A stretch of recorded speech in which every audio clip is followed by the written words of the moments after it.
Hello students, कैसे हो आप सब। मैं हूं शिफाली और वेलकम है आपका मेरे चैनल शिफालीज क्लासेस में। हम कर रहे हैं क्लास 12 का बहुत ही इंपॉर्टेंट टॉपिक मैट्रिसेस। उसमें से आज हम करेंगे transpose of a matrix.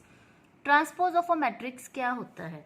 Suppose मेरे पास एक मैट्रिक्स है ए, जिसमें किस तरह के एलिमेंट है ए आई जे टाइप के एलिमेंट और ऑर्डर है उसका m/n। हमने निकालना है इसका ट्रांसपोज, तो हम क्या करेंगे, रोज और कॉलम्स को क्या कर देंगे, इंटरचेंज। जब रोज कॉलम्स बन जाएंगे और कॉलम्स रोज बन जाएंगे तो वो क्या निकल जाएगा, उसका ट्रांसपोज। तो ए ट्रांसपोज क्या हो जाएगा, इसमें ए जे आई हो जाएगा, क्योंकि आई और जे रोज और कॉलम्स चेंज होगी, जे बन जाएगा आई और आई बन जाएगा जे, ए जे आई, और ऑर्डर भी इनका चेंज हो जाएगा m/n से n/m।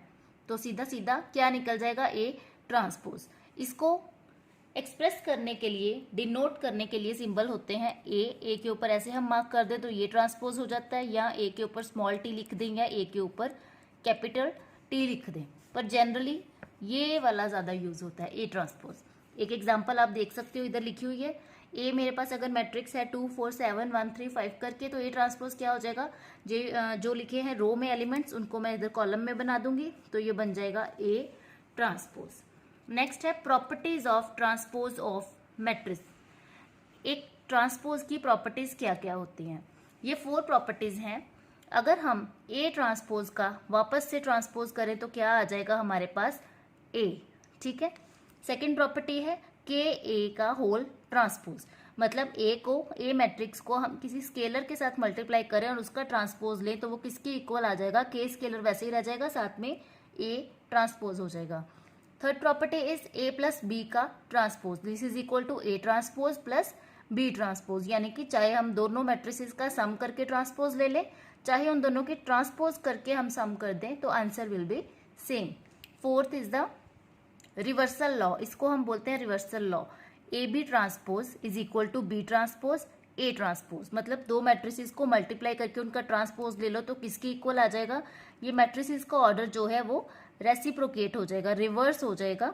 तो बी ट्रांसपोज पहले आ जाएगा, देन आ जाएगा ए ट्रांसपोज। ये है ट्रांसपोज ऑफ मैट्रिसेस की कुछ प्रॉपर्टीज।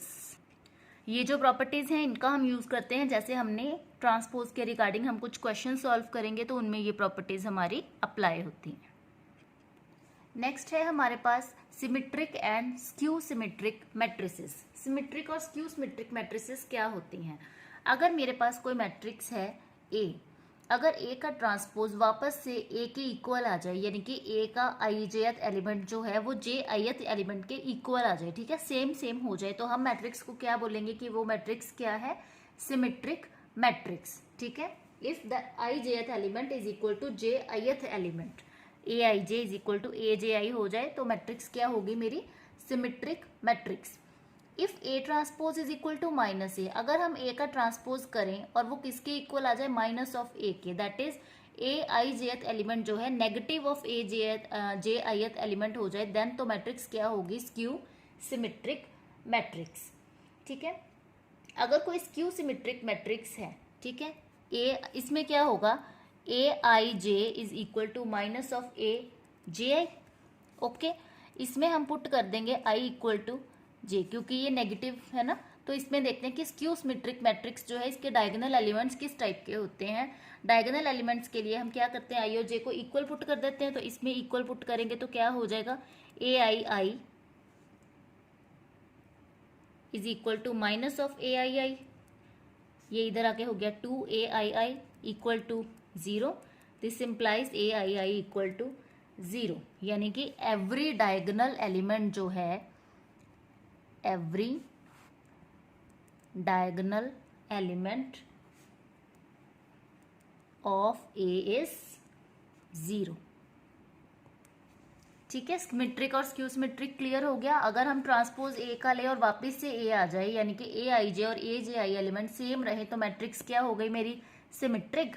और अगर ए ट्रांसपोज लेने से माइनस ए आ जाए, यानी कि नेगेटिव में वो ट्रांसफर हो जाए, तो वो क्या हो जाएगी, मैट्रिक्स क्या हो जाएगी मेरी, स्क्यू सिमेट्रिक मैट्रिक्स। नेक्स्ट है, इससे रिलेटेड एक इंपॉर्टेंट थ्योरम हम करेंगे आज। Show that every square matrix can be expressed in one and only one way as a sum of a symmetric and a skew symmetric matrix. हमें show करना है कि हम किसी सिमेट्रिक मैट्रिक्स को कैसे लिख सकते हैं as a sum of symmetric and skew symmetric matrix. ठीक है, सम बना सकते हैं कि एक स्क्वायर मैट्रिक्स किसके इक्वल है, sum of square symmetric and skew symmetric matrix, पर वो ओनली यूनिक वे में लिखी जा सकती है। तो ये है एक इम्पॉर्टेंट थ्योरम। ठीक है, इससे रिलेटेड क्वेश्चंस भी आते हैं, बट ये थ्योरम भी इम्पॉर्टेंट है, तो जरा ध्यान से हम करेंगे। तो प्रूफ जो है इसका हम करेंगे आज स्टार्ट। सबसे पहले क्या कर रहे हैं, एक स्क्वायर मैट्रिक्स लेनी है। ठीक है, स्क्वायर मैट्रिक्स है। स्क्वायर मैट्रिक्स को क्या करना है, as a sum of symmetric and skew symmetric matrix. तो यानी कि ये स्क्वायर मैट्रिक्स किसके इक्वल होगी, किन्हीं दो मैट्रिसेस का सम होगा। ठीक है, तो वो दो मैट्रिसेस हमें प्रूव करनी है कि वो सिमेट्रिक और स्क्यू सिमेट्रिक हैं। तो सबसे पहले हम रिप्रेजेंटेशन लिख लेंगे इसकी। ए को किसके इक्वल लिखेंगे हम, ये हमें जब करेंगे तो अपने आप याद रह जाता है, वैसे आपको ये याद रखना पड़ेगा। ए को कैसे लिखेंगे, 1/2 A plus A transpose, okay, plus 1/2 A minus A transpose. ये दो मैट्रिसेस होगी, एक ये हो गई और एक ये हो गई। ठीक है, जब हम इसको सॉल्व करेंगे 1/2 A plus 1/2 A transpose plus 1/2 A plus minus 1/2 A transpose, तो ये कैंसिल हो रहा है और ए बच जाएगा, तो इक्वल आ जाएगा। यानी कि हमारी स्टेटमेंट पे कोई फर्क नहीं पड़ा, पर इसको सॉल्व करने के लिए हमें इसको इस वे में लिखना पड़ेगा। A is equal to 1/2 A plus A transpose plus 1/2 A minus A transpose, जहाँ पे ए क्या है, कोई भी स्क्वायर मैट्रिक्स है। तो हम यहाँ इसको इजी करने के लिए लिख लेंगे A is equal to P plus Q. दो मैट्रिसेस का सम आ गया, where P is equal to 1/2 A plus A transpose and Q is equal to 1/2 A minus A transpose। ठीक है, अब हमें शो करना है कि P जो है सिमेट्रिक है और Q जो है स्क्यू सिमेट्रिक है, तो हमारा जो रिजल्ट है वो प्रूव हो जाएगा। अब सिमेट्रिक और स्क्यू सिमेट्रिक शो करने के लिए हम क्या करेंगे, ट्रांसपोज ले लेंगे। अगर P का ट्रांसपोज P के इक्वल आ गया तो वो सिमेट्रिक हो जाएगी। ठीक है, P का ट्रांसपोज लेते हैं। P का ट्रांसपोज यानी कि 1/2 of A plus A transpose का ट्रांसपोज। इसको हम कैसे लिखेंगे, 1/2 हमने किया था कि A प्लस B ट्रांसपोज जो होता है, A plus B transpose, this is equal to A transpose plus B transpose, ये हमने किया था। तो हम ऐसे कर सकते हैं, A प्लस A ट्रांसपोज का ट्रांसपोज, ये क्या आ जाएगा, A transpose plus A transpose का ट्रांसपोज। ओके, इसको हम लिख सकते हैं 1/2 A transpose plus A transpose का ट्रांसपोज वापस से ए, जो हमने प्रॉपर्टीज की थी वो अब लगनी स्टार्ट हो गई यहाँ पे। ठीक है, this is because A transpose का ट्रांसपोज इज इक्वल टू ए, ये स्टेप पे ये आ गया।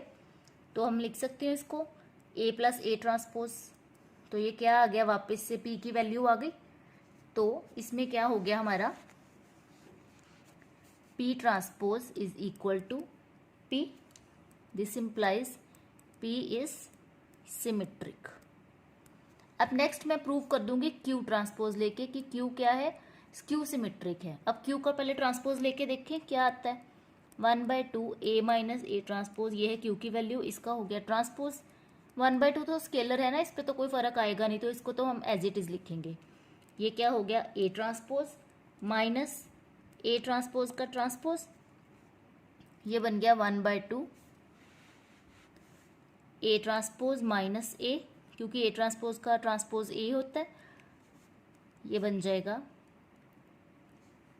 नेगेटिव। अगर मैं बाहर निकाल लूँ तो 1/2 ए माइनस ए ट्रांसपोज, यानी कि नेगेटिव, और ये सारी इतनी वैल्यू जो है ये किसके इक्वल है, क्यू के। तो क्यू ट्रांसपोज किसके इक्वल आ गया, माइनस ऑफ क्यू के। तो दिस इम्प्लाइज क्या हो गया, क्यू इज स्क्यू सिमेट्रिक। तो इतना हमने प्रूव कर दिया कि A इज इक्वल टू, यहाँ से हमारा क्या प्रूव हो गया कि A is equal to P plus Q हो गया, वेयर P इज सिमेट्रिक है और Q क्या है, स्क्यू सिमेट्रिक। ठीक है, अब हमें करना है कि ये जो रिप्रेजेंटेशन है इसको नाम दे देते हैं 1। ये क्या है, यूनिक है। तो यूनिक के लिए क्या करते हैं हम, A की कोई अलग लिख ली हमने representation, A is equal to R plus S। ठीक है, इसको नंबर दे देंगे 2। अब R क्या है, सिमेट्रिक है, S क्या है, स्क्यू सिमेट्रिक। मान लीजिए कोई अदर हो गया, अब हम A का ट्रांसपोज लेंगे तो क्या बन जाएगा, R प्लस S का ट्रांसपोज। यहाँ लिख दें where R is symmetric, S is skew symmetric. ठीक है, ये सेकंड रिप्रेजेंटेशन बना ली, क्योंकि रिप्रेजेंटेशन तो हमने शो कर दी। अब हमने शो करना है कि ये जो रिप्रेजेंटेशन है ये क्या है, यूनिक है। तो A transpose is equal to R plus S का ट्रांसपोज ले लिया, ये किसके इक्वल आ गया, R transpose plus S transpose. This is equal to, अब R सिमेट्रिक है तो R ट्रांसपोज का वैल्यू क्या आ गई R, और S अगर स्क्यू सिमेट्रिक है तो S ट्रांसपोज की वैल्यू क्या आ गई, माइनस ऑफ S। इसको नंबर दे दे 3। 2 और 3 को सॉल्व करते हैं। फ्रॉम 2 and 3 अगर हम इनको प्लस करें और माइनस करें तो R की वैल्यू निकल जाएगी, इसमें से क्या आ जाएगी,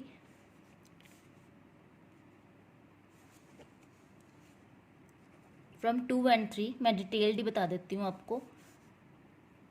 अगर हम 2 + 3 करें तो क्या हो जाएगा, A प्लस A ट्रांसपोज, और S और S कैंसिल हो जाएंगे, R प्लस R आ गया 2R, तो यानी कि R की वैल्यू क्या आ गई, 1/2 A प्लस A ट्रांसपोज। अगर हम 2 - 3 करें, 2 - 3 तो क्या आ जाएगा, A minus A transpose, R minus R खत्म हो जाएगा, S प्लस S बन जाएगा 2S। तो दिस इम्प्लाइज S की वैल्यू क्या आ जाएगी, 1/2 A माइनस A ट्रांसपोज। तो ये वैल्यू पहले ही हमारे पास P की थी, ये Q की थी, ये तो हमारे पास ऑलरेडी थी। ठीक है, तो देयरफॉर रिप्रेजेंटेशन जो है 2 है वो सेम है 1 के, therefore representation 2 is same as 1। तो यानी कि ये एक्सप्रेशन भी है और ये एक्सप्रेशन भी यूनिक है। तो ये एक इम्पॉर्टेंट थ्योरम है, इसको आप ज़रूर कीजिए, और कुछ ना समझ आए तो आप कमेंट सेक्शन में डाल सकते हैं। आज के लिए बस इतना ही, थैंक यू।